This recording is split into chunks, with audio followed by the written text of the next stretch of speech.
Welcome to Stoughton Media Access Cable TV. My name is Steve Kelly. I'm your host today.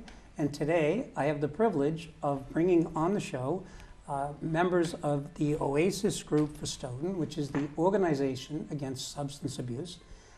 First, I'll introduce Karen Hall. I want to say welcome, Karen. Nice to be here, Steve. Nice to have you on the show. And Karen is the director for the Council on Aging, and oddly enough, the Youth Council at the same time. Yep. So both ends of the spectrum, That's which right. is kind of wonderful. And right beside Karen, we have Stephanie Patton. Yep. Stephanie? Hi. Welcome to the show. Thank you. And Stephanie is the, help me with this now, the chair, no, not Nope. the chair. The prevention coordinator. The prevention coordinator Yep. for Oasis. Yes. So you guys are excited to talk about all kinds of things. And I think tonight is the prom. That could start us off, couldn't That's it? right. Yeah, Tonight is the high school prom. And I know that dates the show a little, but it's very important too that how that all relates to what you're doing. So tell the audience, if you would, just some background. What exactly is Oasis? How did it start? And maybe we could start with Stephanie and then I'll go to Karen. Sure. Sure. Okay. Sure. So Oasis was started in about 2004, and actually the reason that we started back then was we had an incident at the high school. Some people might remember this. There was a young woman that had heroin at the high school, and parents were really concerned, as they should be.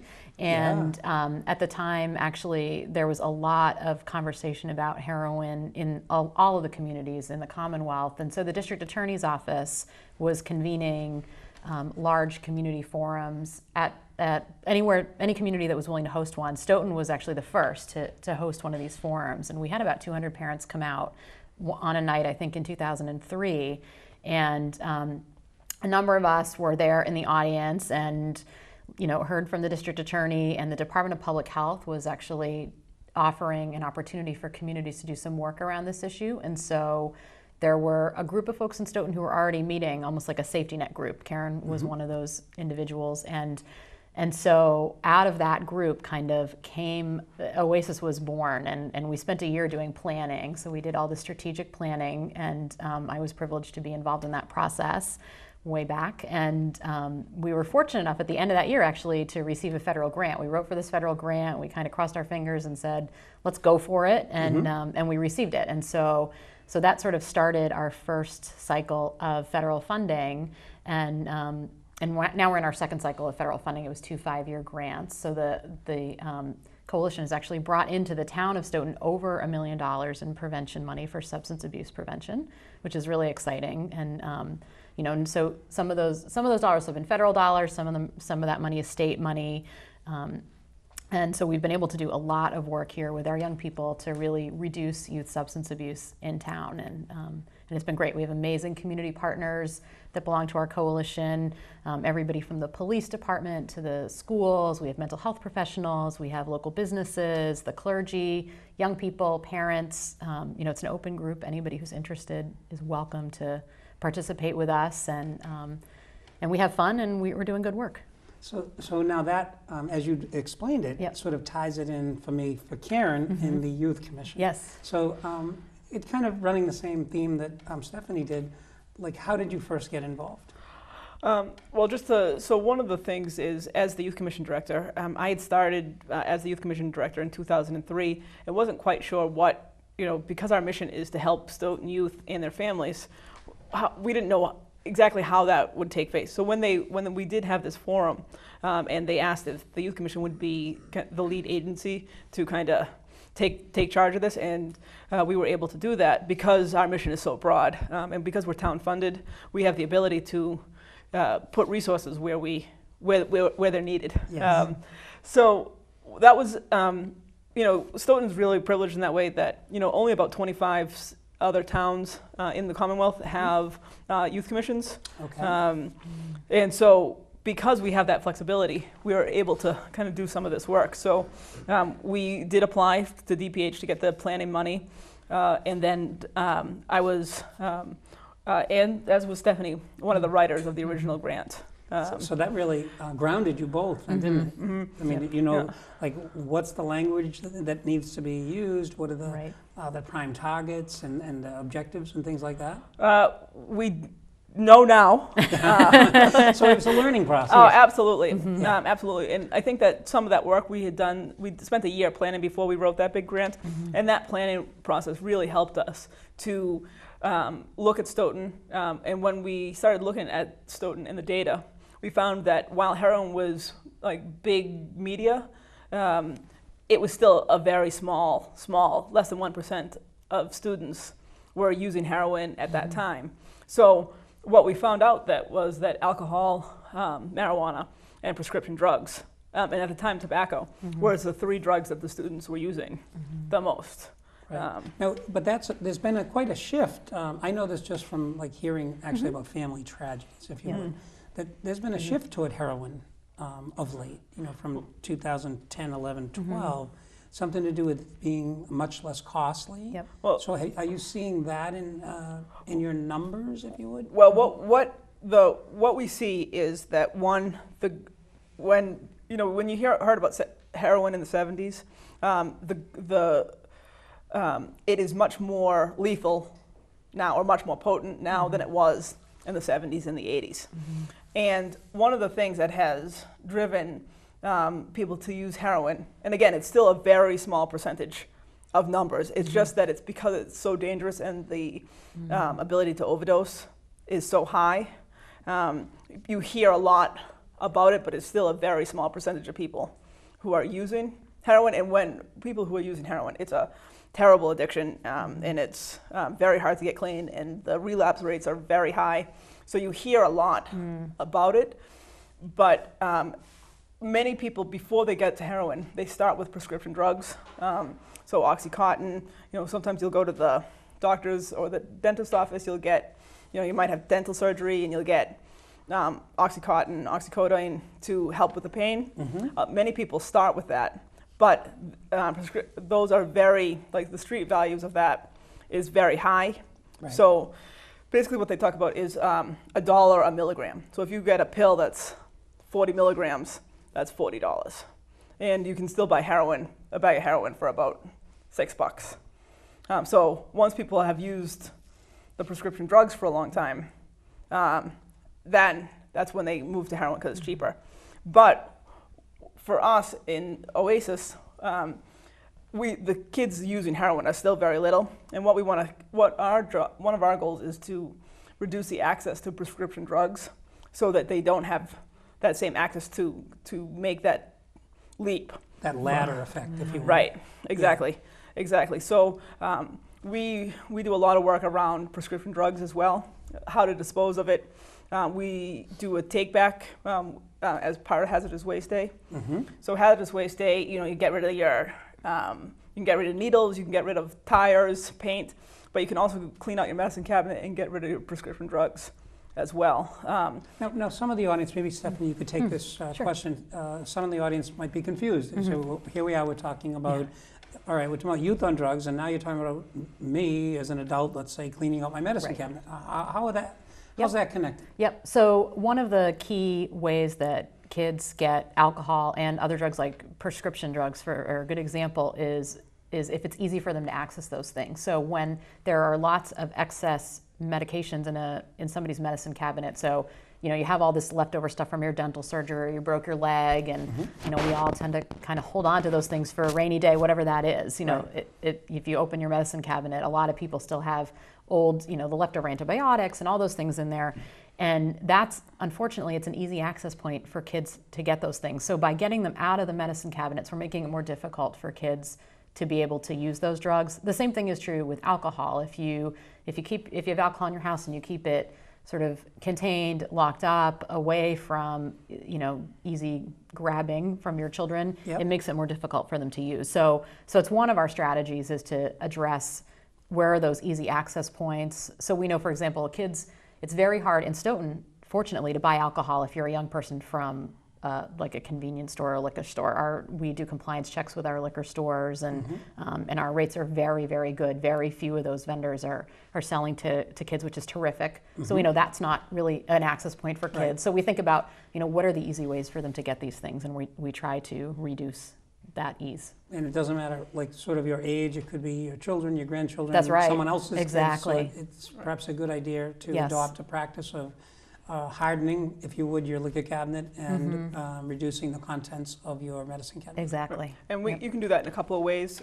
We have, in the police station, we have a kiosk, which you can, at any point in time, 24 hours a day, no questions asked, can bring your medicine in there and drop it in the police station anytime. And then twice a year, we do, again, with Hazardous Waste Day, we do collect medications as well. And while we do that, we work with local pharmacists in the area, and they will actually catalog the drugs. And we've taken back as much as, like, at one take back in the fall, we took about $22,000 worth of street drugs, the street value of the drugs. Right. Great to get those off the street. Right. And just great to have less temptation, to just, you know, to not have easy access. Right. Because there was, many people had been told to flush their medication, but you shouldn't do that anymore. So back in the day, the advice was just flush it away. Flush away, but it's going to come back. But well, that's just in the form of a very bad fish. Yes. That's exactly right. So they do say that if you can't, because what we do is we incinerate it. It gets incinerated. Now, is that the district attorney, Mike Morrissey, is that program that he put together? Yep. Yeah, so they come around, they collect them, and then they send them, and I think the company is actually burning them as a public service, too. They are. I'm not sure the name of the company. I think Do we know it? Coventa, is it Coventa? Yeah, I think it's Coventa. Coventa, something like that, yeah. So they deserve a...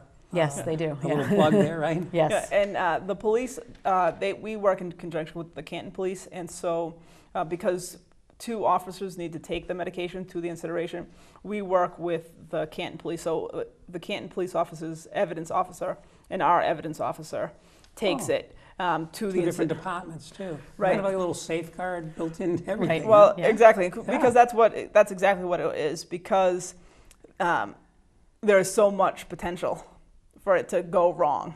Yeah. And the money is terrible, whatever. right, and it's never, you know, in Stoughton and Canton have an excellent working relationship to be able to do that. So if you can't take it to the kiosk in the police station, or you can't go to the hazardous waste days, the best thing to do is to do it into what they say, like dirty trash, like used kitty litter, something that nobody's gonna want to go through.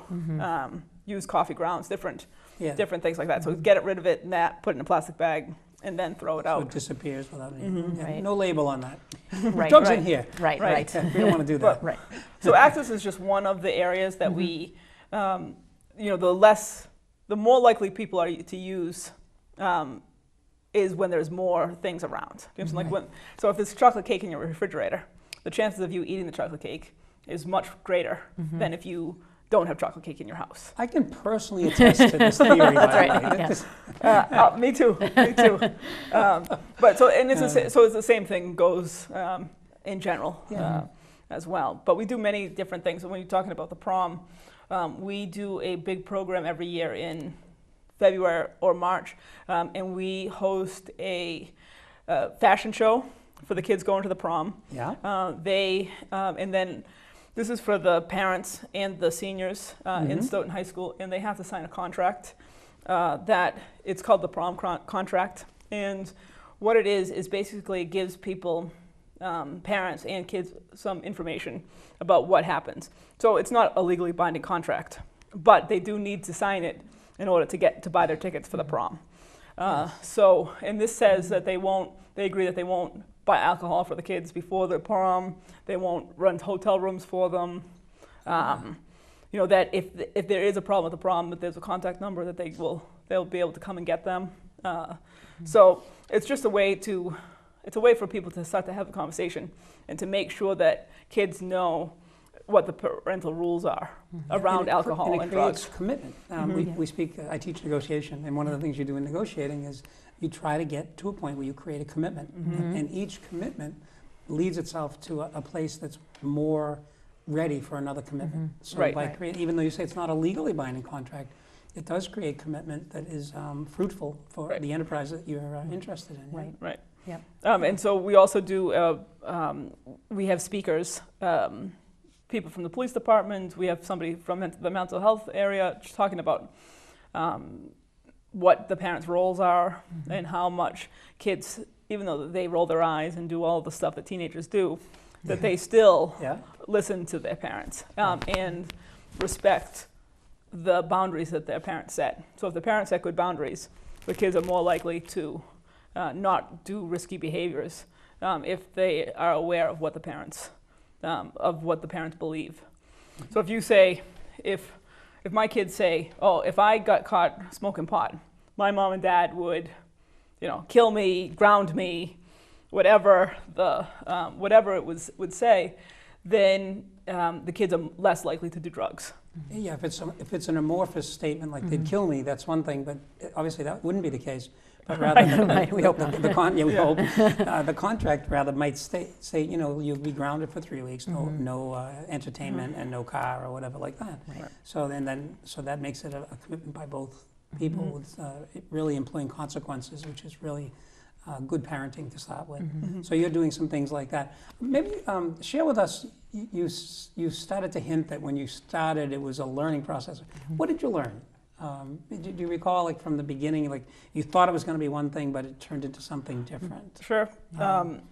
We thought that because the media was not only in Stoughton, but there was some pretty high-profile cases in Stoughton that were getting a lot of attention. So we thought that what we were going to see is that we were going to see a lot of heroin.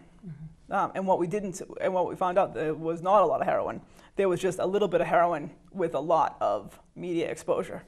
So that was one of the things. And one of the things that, for me, as I was new to the town and new to my position, was really how much other people and how many services Stoughton has for people. The Youth Commission, all this work that people are doing in the schools. There's the Tapper's group. There's a lot of, the schools, the police, the probation officers, just how many people were involved in many different aspects of kids' lives and how much there was going on in Stoughton. And so for us, it wasn't so much that we had to create some of these things. It was that we had to get everybody talking to one another. Right. So let me shift to Stephanie. Could you fill us in? You've got some data that relates to what we're talking about. That relates to this surprise effect of, here we are thinking we have this huge heroin problem because it's frankly a selling point on media. Oh yeah, bad news sells. Yeah, right. Which is why I love this forum. Sorry, I had to do my little plug. Thank you. So tell us a little bit about your data collection at both the high school and the middle school. Yep. So we're actually really fortunate that we can do the level of data collection that we do, and it's really a credit to our partners at the school department and the high school and the middle school. So what we've been doing is every other year since 2005, which is quite a long time actually, we've been collecting data from every middle school student and every high school student that is in school that day. So as close to 100% of the student population as we can get is, so that's our goal. And our survey has sort of evolved over the years. We've always used an instrument that's been based on or is an existing kind of rigorous research-based survey. This year we shifted to a survey that was that included some different measures around nutrition and physical fitness in order to really help out some of our other partners and some of the other coalition work that's happening in town. So that's been great, and then we try to make sure we're asking really the same substance abuse related questions as much as we can, sort of year to year, so we can measure trends and we can take a look at, is our work having an impact? So that's what's really critical. So in 2013 we collected data in February, and actually the day we were scheduled to do it, we had one of our big snowstorms this year, and so we actually for the first time had to use our snow date, which is I think never happened to us. So we did that, and actually the news this year was really, really good. The news in our surveys has been generally very good, but one of the things that was exciting for us is that all of our substance use markers for our kids are actually trending down. So we're seeing less of things than we have in the past. So we actually did bring a little bit of data. So maybe we can ask Roy if we can put up. First, there's a slide that shows what it's our lifetime, we call it lifetime drug use rates for our high school students. And here's our here slide. it is. Yep. And so what this slide really talks about is we ask kids if they've ever used any of these drugs. So it gives us a snapshot of if kids are experimenting with certain things. So, for example, and this is just our high school students, 53% of our students told us that they had ever tried alcohol in their life. So that doesn't mean they use it regularly. It just means, it could mean that once they've done it. Steph, could I interrupt, because Yeah. I'm sure that I'd be reading some of the sort of the not cynical but reality thoughts that people would be having about us. A screen like that. So when was the last time, or did you do heroin? No, not me. And did you do marijuana? No. Did you drink? No, not me. Right. I mean, there's a sense that there's a lie factor. So how do you, in your survey, I'm assuming there must be a way to kind of drive or drill down through the lie factor. Yes. So can you talk a little bit about that? Yep. So, and actually, and that's a great question. We get asked that question all the time by adults and by students. Okay. And so, we do a number of things. So, one thing we do, we work really hard with the schools and the teachers to make sure that students are clear that the survey is anonymous and confidential. So, we are never trying to figure out who a particular student is when they answer these questions, that they should feel secure in being able to answer these things honestly. The adults at the high school, actually, we send students around to collect the surveys. So when you finish your survey instrument, it goes into an envelope, and a student who's actually a member of the SAT chapter comes and collects the envelope. So the teachers actually never handle the surveys. Okay, the SAT chapter? Yeah. So which is their Students Against Destructive Decisions. Okay. So the SAD. So it's a club at the high school that works on. And that's part of your youth commission work? No, but it's they can be. Right. They're not necessarily the same, but SAD does a good job of working with Oasis to the things that they're mutually interested in. Good. So they're a great group of kids that we collaborate with, and with the advisor, and so they've been terrific. Actually, they were a huge partner with our prom event. In fact, they did a lot of the legwork for that. So we do those things, and then on the analysis side, we really make sure we work with an evaluator who really looks through the questions and sort of screens for things that might be obvious lies. So if a student indicates they use heroin every day, we know that that's, to throw that one out. We're throwing that one out, yeah. Or if it's clear that they were doodling on the instrument, or if the answers are just really inconsistent, those are things that we look for, and we pull those surveys out. We lose some surveys every year to that, but it's not a huge amount of surveys, so it's kind of it's expected. And we also, the other thing that's interesting is the last two questions on the survey, we asked students, were you honest on the survey, and do you think other students were honest when they took the survey? And so what students end up saying is that they themselves were honest. Most students say, oh, I was honest, but everybody else lied on the survey. So they all perceive that their peers are lying, but what they're telling us is that they told the truth. So it's interesting. So there's this also perception that students lie on these instruments. Is there, have you been able to use the metric of comparing the answers to arrest rates or something that's tangible in the community, so that you could say, well, in year 2007, we did the survey, it showed this, and we had 19 minor offenses in Stoughton. In year 2009, similar survey, we had this many. Have you done something like that? We look at those. What's tricky about some of those other metrics is that there's so many other variables that come into play. And so, not every student that is involved in substance use ends up, getting arrested or hospitalized, or some of those other data points that we can look at. And then, like the juvenile arrest rates, for example, sometimes fluctuate depending on the resources that the police department has. So we've had years where there have been more juvenile arrest rates, but the police department has had more staffing in those years. And so sometimes, it's hard to sort of tease out some of those other factors. And so we like to look at those other numbers, but they don't always cross compare. What I like to look at is also what's happening sort of in the state of Massachusetts, and then what's happening nationally, and to see, where do our trends align with those kinds of things. And well, maybe we can get. We can look at that slide. Would you put up the first slide again? And I interrupted Stephanie, so I wanted to try and let her finish the slide. Oh, okay. So, the thing that's really particularly interesting about this slide is that you see here, as Karen was talking about, kind of our top drugs are the alcohol, the marijuana, And then we see cigarettes there as well. But in fact, actually, as you mentioned, our SAD kids are, they're doing a lot of work around tobacco use. And so when we selected 3 drugs to focus on for Oasis. The 3rd drug we picked was prescription drugs.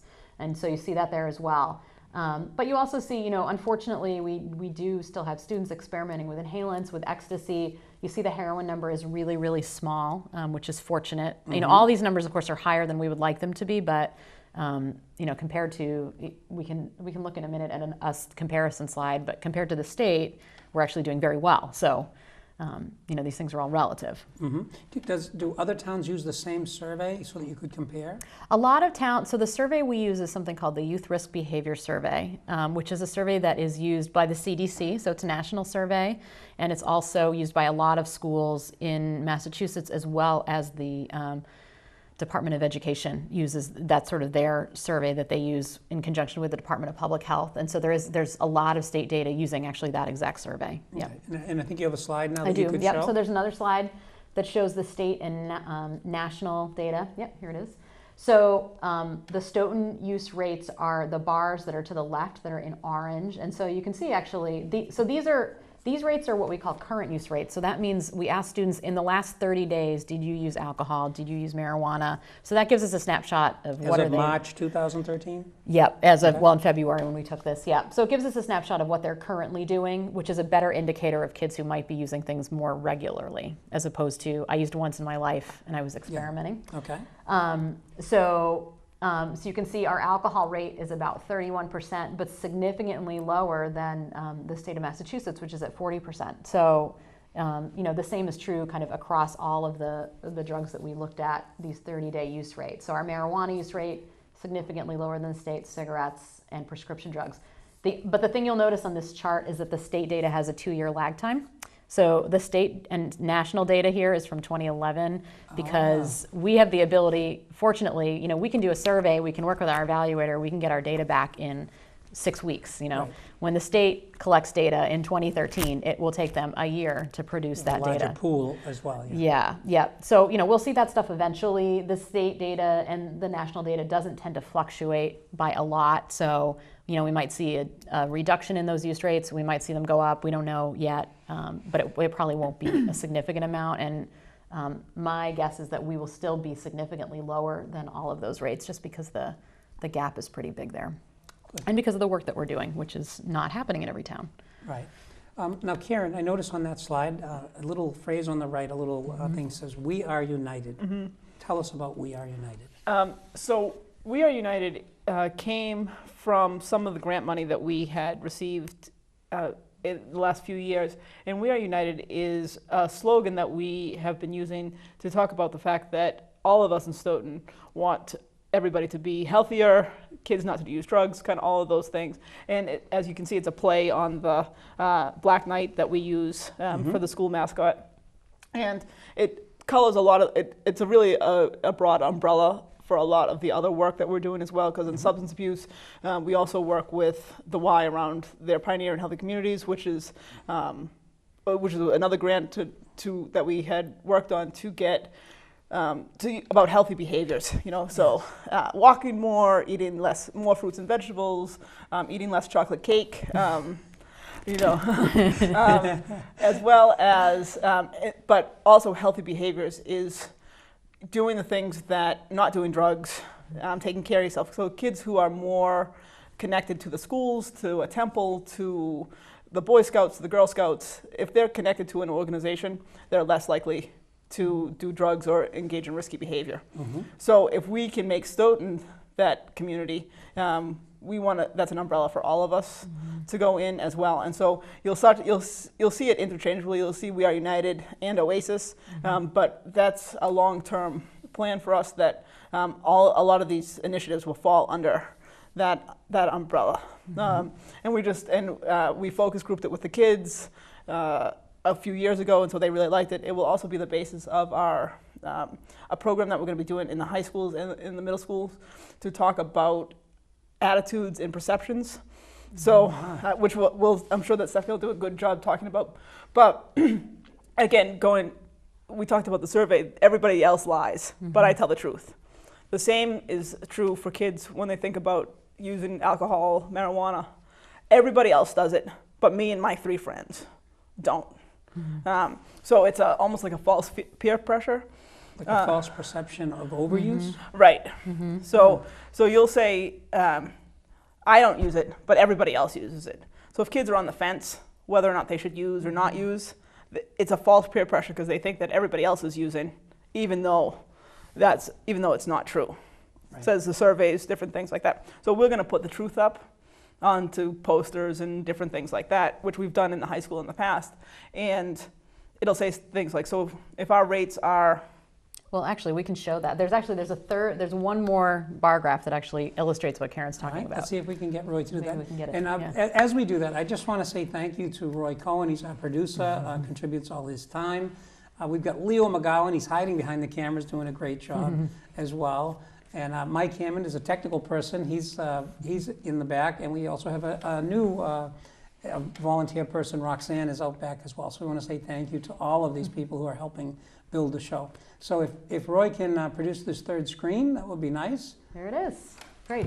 So, this is exactly what Karen was talking about. So these numbers show a comparison between what students are actually doing that they report that they're actually using alcohol or marijuana or prescription drugs, and that's the orange bar. So that's the same bar that you saw in the previous chart. But the blue bar is what they told us they think is happening. So, when Karen said, what do you do? And then what do you think everybody else is doing? So they say to us, 31% of them say to us, yep, okay, I use alcohol. But what I think is happening is that 84%, nearly everybody, all my peers at the high school are drinking. And so, if you believe that 84% of the population is doing something, you might start to think to yourself, well, everybody is doing it, and maybe I should be doing it too. And or if I'm already doing it, I'm in the majority. Most of us. So it's okay. So it's okay. And and the truth is that it's not the majority of students that are doing those things. The majority of students are not drinking alcohol. They're not using marijuana. They're not abusing prescription drugs. They're making really good choices. And it's true across a lot of behaviors things that we think kids do that they shouldn't be doing. The truth is that most of them are not doing those behaviors, but we never really hear about those kids because they're good kids and they're just doing their thing, and they don't make news, right? I'm not a fan of the helicopter mom, right? But by the same token, some of these kids don't have time to blink. Right. I mean, it's just so busy. They go from one. That's right. Even my granddaughter she's got basketball in 2 different leagues, soccer. Wow. I mean, between if they didn't have the grandparents to help, right. all the grandparents are picking her up, dropping her off, get the grandson going, yep. because the parents are working, and I mean, yeah. the kids don't have time to drink, some of them. Right. So there's almost no way you could have such a high number of people who are saying they're all drinking. That's right. They're all just doing a lot of activities. Right.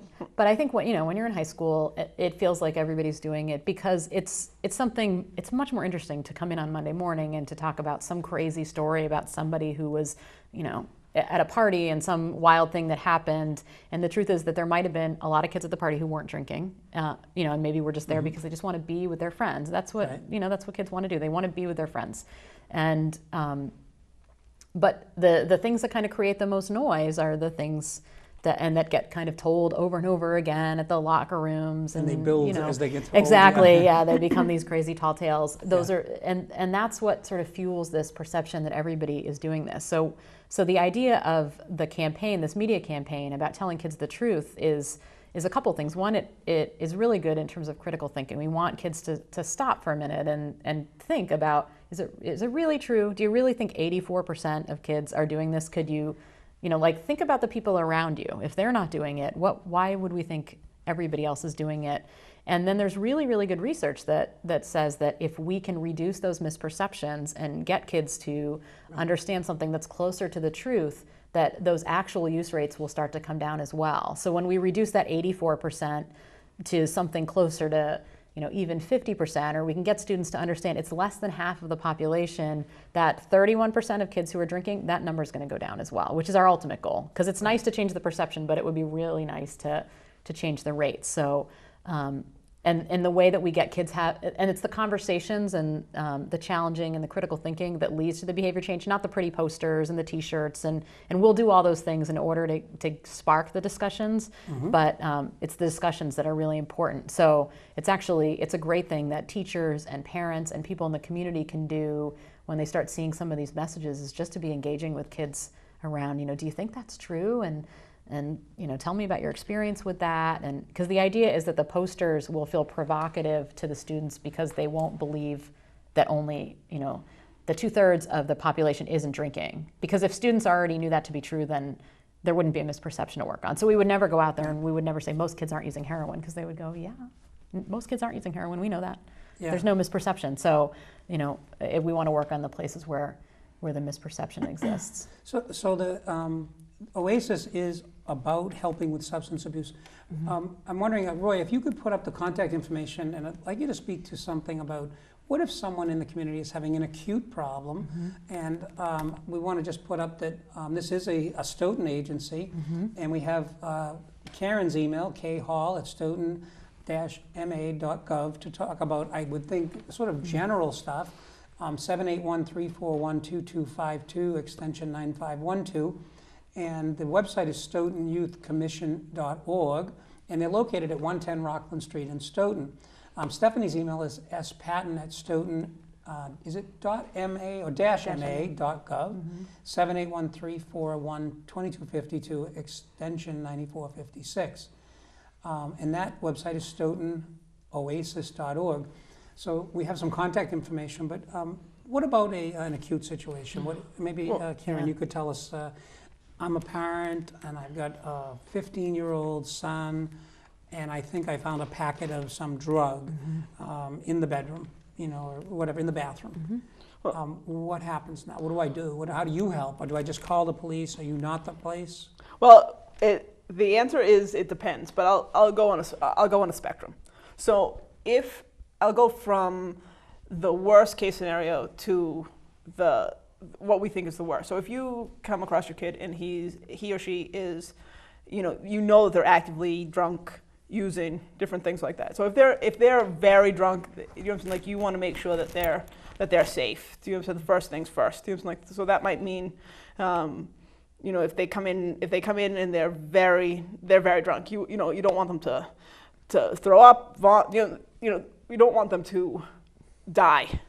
Because so that's a good start. That's a good start. That's a great start. All right, we don't want them to die. So you want to make sure. So a couple of things. So that might mean watching over them, if they're passed out, that they don't choke on their own vomit or anything like that because they're so drunk. If they're that drunk, then I would advise taking them to the emergency room where they might end up getting their stomach bumped.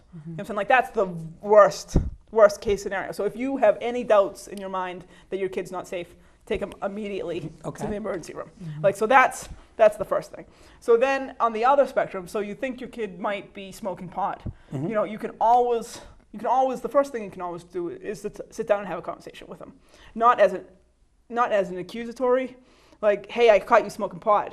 What the heck? But how do you avoid that? I mean, as a parent, well, you want to always start out with the fact that, under everything else is that I love you and I'm concerned about you. Right. You can be mad at them, and you can say, I'm really mad, I'm really disappointed.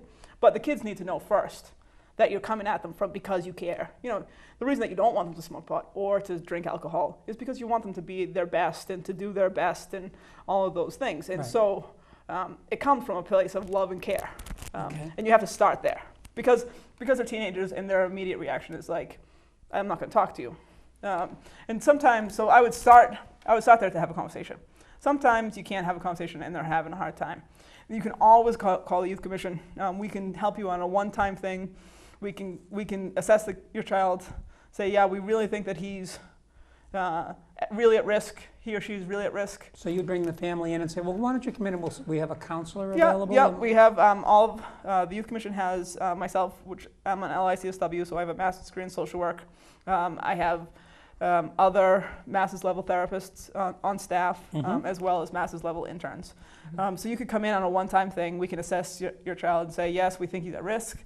Well, we think that he's a little bit at risk, but if you're having clear consequences, I don't think you have, we can give you So you might be giving some literature and Yeah. some sort of general guidelines about, Right. here's where you start with this scenario, Right, exactly. So we could do it on a one-time basis, right?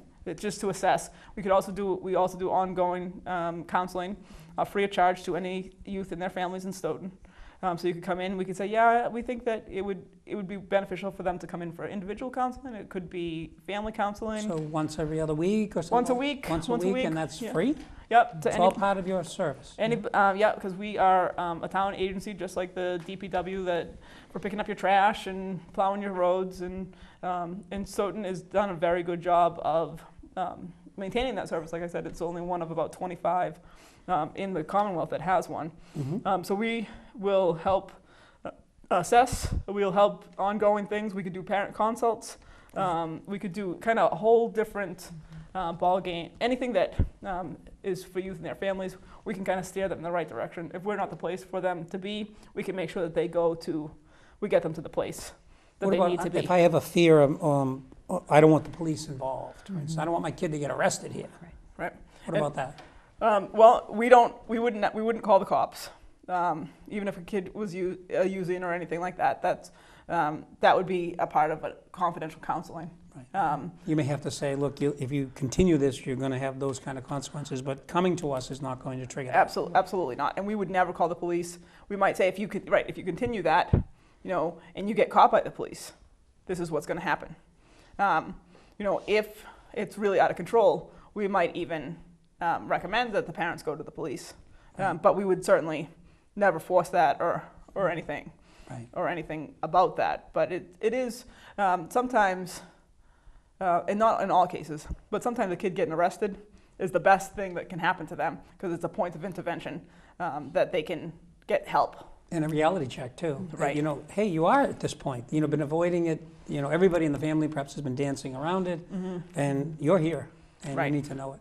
Right. So it's not, certainly we don't ever want kids to be arrested, but when the police are arresting students or kids under the age of 18, they're doing it as an intervention.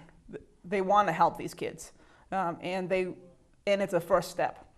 It might be court involved, and the court might say you need to do X, but because the court says it, it might actually happen. So when the police are arresting them, it is for the safety of the community, but it is also as an intervention for some of these kids. Let me just change the tone a little bit Yeah, for sure. you guys. Yeah. When you graduated out of college, Yep. right? Yep. Did you ever think you'd be sitting here talking about Oasis? Well, that's a great question. So when I graduated from college, I had no idea what I was going to do.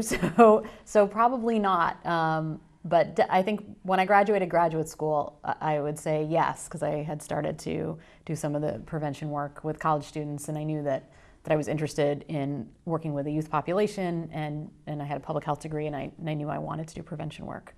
Yeah. So yeah. So at some point further on, but not when I don't think a lot of people could imagine what they were going to be doing when they graduated from college 20 years later, but So what have you learned the most? What do you think has been like the big, the bell that goes off, the key that turns? What is it for you? With the substance abuse prevention Yeah. work? Yeah.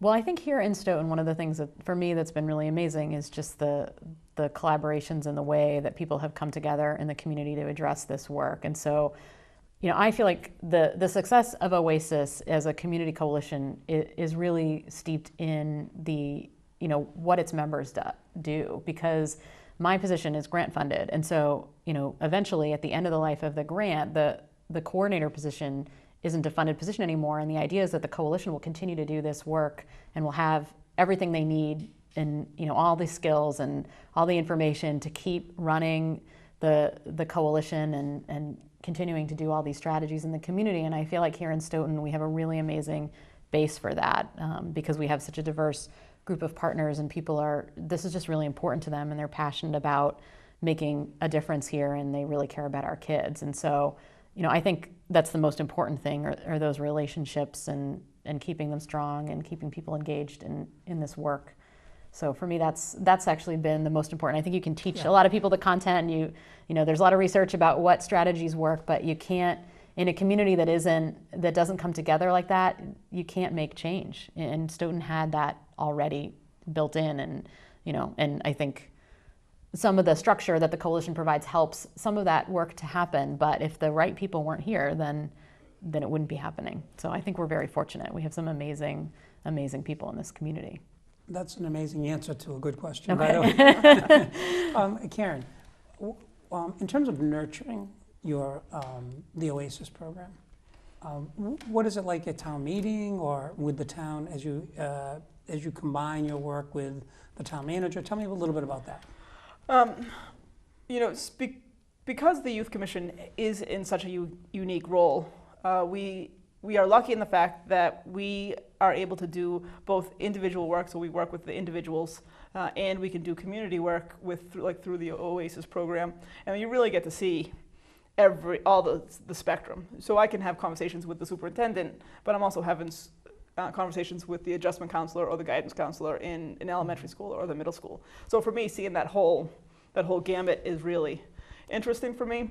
The town has been extremely supportive of the work that we're doing here.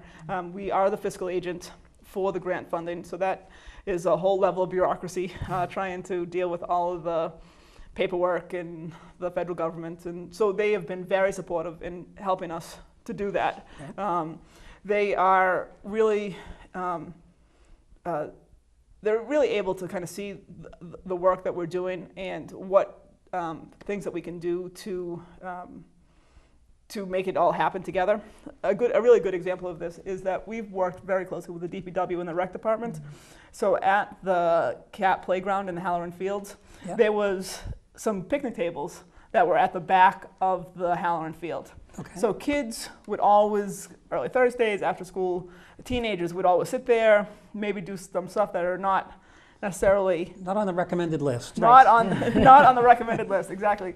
And through the work with the DPW and the rec department, we were able to get those picnic tables moved up to the front of the playground. Where there's people around, under the lights. Yeah. Very quickly accessible if the police came down the road.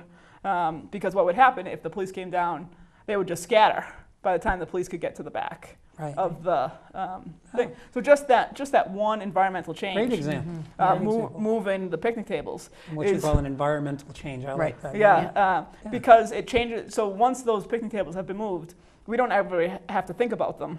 Mm-hmm. Again, it's a change that helps. It helps the safety of the park. It helps the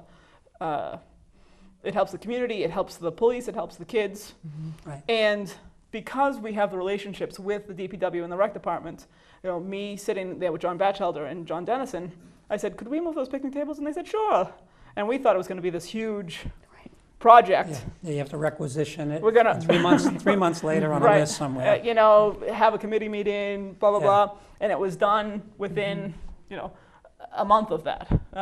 So all of those things, so those relationships and those little changes really can add up to make huge changes. Just the relationship with the schools, being able to survey is a really big piece, and not every school system is as willing as the Stoughton schools are to take an honest look at what their students are doing.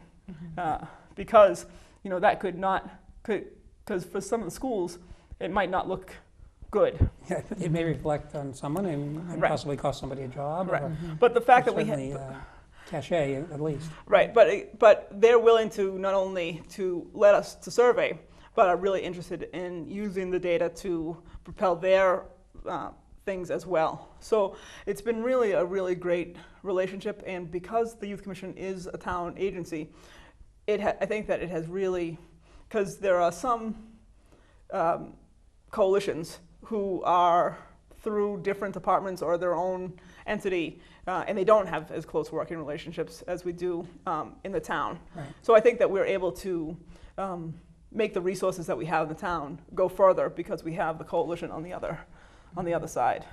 May I ask how many staff you have? So on the Youth Commission side, we have 3 full-time staff at the Youth Commission. Stephanie, here as the prevention coordinator. We have an AmeriCorps fellow who runs our Leadership Institute, and 2 MSW interns. So let me add that. Yeah. So about 8 on the Youth Commission side, right. And then on the Council on Aging side, a whole a whole lot of staff. A whole lot of staff. And so you have quite a job on your hands then to handle both sides. Yep, but again, that's how it's great for some of the dovetailing. So we can also be teaching the seniors about taking care of the medicine cabinets and all of those things, and it kind of dovetails. So it's a really excellent, I think, use of resources. I think that the town is very fortunate to have Oasis, but I also think that Oasis is fortunate in the relationship that it has with the town. Right. Exactly. So Stephanie, let me ask you, someone in the audience is thinking, wow, these two ladies, they have it together, they're describing their programs well. Yeah. Okay, we would hope that, right? Yes. I want to help.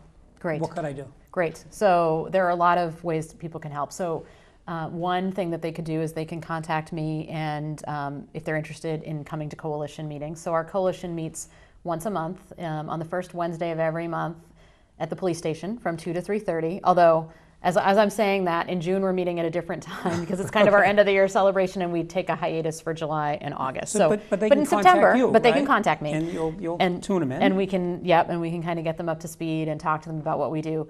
We do know that that's a tough time for parents, especially whether they're working or not. They're either with their kids during that time or they're working. So one of the things we are starting in June, and I want to say it's next Tuesday, which I'm not sure what the date is. That might be the 4th. We're having a parent advisory meeting, so we're going to start a parent advisory group for the coalition because we really want parent input, and we know our time of our meetings is just tough. So if anybody's interested in that in the audience, they should contact me as well. That meeting is going to be at the Youth Commission.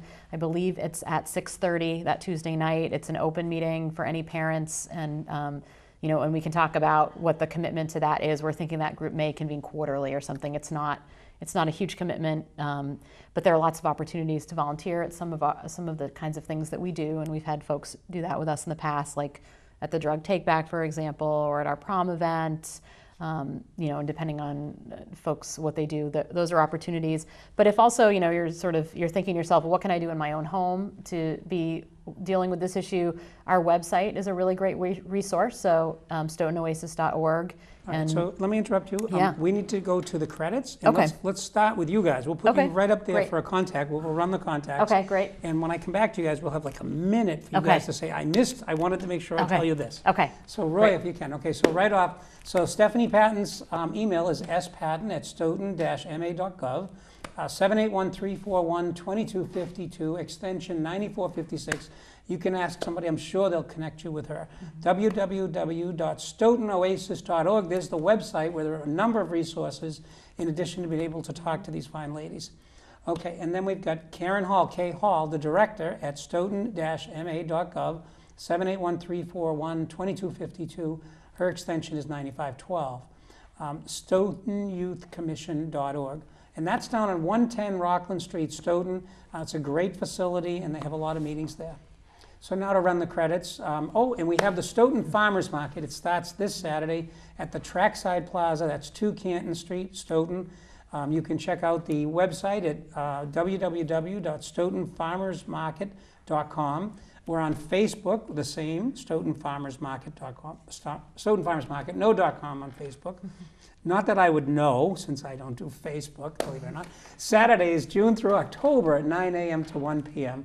781-341-2252, extension 9453 can get you some more information on the Stoughton Farmers Market. And I'm going to ask you ladies to help me and the crew when we say the crew would like to thank Maxie's Delicatessen at 117 Sharon Street because they support the show so nicely. That's in Stoughton, 781-341-1662. And American Cancer Society is looking for volunteers to drive cancer patients to and from treatments. 1-800-ACS-6662, www.cancer.org. Ilsa Marks Food Pantry in St. Anthony's Free Market, First United Methodist Church. For more information, call Christine Gallagher, 781-341-0611 or 781-341-0549. And Meals on Wheels, ask for Jessica, 781-344-8882, extension 2. And by the way, on Meals on Wheels, they could use a few drivers. So if you have an afternoon or a morning that you could slip in and pick up some meals and run them over to some people, that would be most appreciated by Jessica. All right, and we also want to thank the Stoughton Penny Saver, as they do all kinds of nice advertising and helpful stuff. And their phone number is 781-344-4833. They're located at 27 Rose Glen Street. You can drop off your payments to them there. And you can see Alda. She was very sweet when you go in and see her. She'll help you out. We also want to make you aware of the International Forum show that Roy Cohen, our producer, is producing, and I occasionally host that as well. Sunday at 2 p.m., Monday 11 p.m., Wednesday at 9 a.m., Saturdays at smack in the middle of the day at 12 noon. You can catch that on Comcast Channel 9, Verizon, Channel 28. And Community Forum, the show we're doing right now, the show times in Stoughton, Friday, Saturday, and Sunday at 6 p.m. Those are great slots. 6 p.m., hopefully we won't ruin your dinner at any particular time. Monday at 8 p.m., Tuesday at 5 p.m., Comcast Channel 9, Verizon, Channel 28. Comments and suggestions, please do send us your comments, communityforum1@yahoo.com on our email. Over in Easton, we have different times. We have Monday at 9 p.m., Tuesday at 8 a.m., Friday at 4 p.m., and Saturday at 3 p.m. Comcast Channel 9 and Verizon Channel 22 in Easton. We do have the same email, communityforum1@yahoo.com, and we'd love to hear from you with ideas, suggestions, feedback, things that we should be doing better. We'd love to hear about it. So let me come back to Karen and Stephanie. And Karen, for about a minute, what did I forget to ask you that I should have that's really important? Well, I guess that I would say, as my job as director of the Youth Commission and in my role in the Oasis Coalition, is that for parents not to underestimate how important the role that they play in the child's life, and that just because they're not, I know I said it before, but just because that they don't seem like they're listening, they are, and parents are the #1 prevention for kids to use drugs or alcohol, even though it doesn't seem like they're listening. They are, and keep talking to them would probably be the thing that I would say. And on the Oasis website, we have some tips for parents called 10-minute talks, so talking to your kids about drugs and alcohol. We have scripts, we have videos. We have a script and we have cards that talk about talking to your kids, and it can just take 10 minutes. We have videos. And we have videos, yes. And we have videos too. So we have videos. So Stephanie, have just about another minute. Yep. So Karen stole what I was going to say, because I do think that's so important about parents. Have a right to do right, that. Exactly. I just want you to know. Yep. So I think what I would say instead is just to do a shout out to our coalition partners and to thank the folks that have been doing this work so tirelessly in Stoughton for so long for the community. I think it's just amazing, and we're fortunate to have those people. So the police department, the school department, I'm going to forget people, the Chamber of Commerce, Westwood Lodge, South Bay Mental Health, the District Attorney's Office has been a huge partner to us, parents, and the SAD chapter. We've had local clergy. Our friends next door from Grace Church actually have gotten involved in the coalition recently. Walgreens, we have a local independent pharmacist, so really folks from kind of all walks of life. And if I forgot somebody, I apologize. Their probation, there are just too many people that have been so terrific. Well, that's very good, and I want to thank you both for coming on and sharing wonderful, needed information for the community. I also want to thank Leo McGowan, who's in the background. He's our camera person, and Roy Cohen, our producer. And we have Mike Hammond, who's our technical guy who works for SMAC, and Steve Innes, who is the executive director. And I want to say personally that this is a tremendous operation that SMAC is putting on, professionally done. We hope that you're enjoying the shows, and we really appreciate that we have wonderful guests like you. Thank you for having us.